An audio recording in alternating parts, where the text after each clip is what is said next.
বর্তমানে বাংলাদেশে একটি বড় আকারের ষড়যন্ত্র চলছে।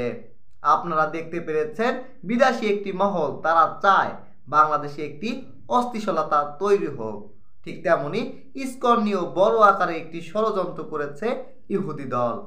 আমরা আজকে জানবো ইসকন আসলে কি, ইসকনের কাজ কি এবং ইসকন কোনো ধর্ম কিনা।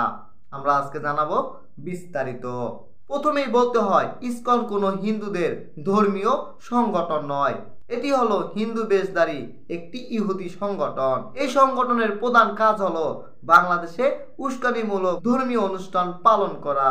ইসকন তারা রাষ্ট্রবিরোধী বক্তব্য দিয়ে থাকে। ইসকন সংগঠনটির সদস্য কম, তাই তারা বিভিন্নভাবে সদস্য বাড়ানোর জন্য হিন্দু বেশধারী কিছু ইহুদি দল তারা যোগ করেছে।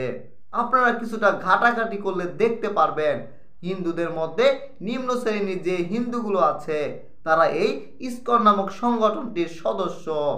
এবং আমাদের বাংলাদেশেও সিলেট অঞ্চলের চা বাগানের নিম্ন শ্রেণীর হিন্দুদের এই সংগঠনের সদস্য হয়েছে। ইসকন শুধু রাষ্ট্রবিরোধী বক্তব্যই নয়, তারা মেয়েদের যৌন শিকারিত করেন এবং তারা বিভিন্নভাবে মানুষদের হয়রানি করেন।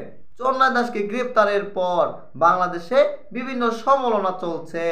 চন্ময় দাসের বিভিন্ন অশ্লীল ভিডিও আমার কাছে আছে, কিন্তু আমি সেই অশ্লীল ভিডিও আপনাদের দেখাতে পারবো না, কিন্তু কিছু কিছু ফুটেজ আমি আপনাদের দেখাতে পারি। বাংলাদেশের ষড়যন্ত্রের পিছনে একটি বিদেশি মহল রয়েছে। ইসকন নামক সংগঠনটিকে তারা উস্কানি দিয়ে বিভিন্ন বাংলাদেশের ক্ষতি করার জন্য একটি দল ষড়যন্ত্র চালাচ্ছে।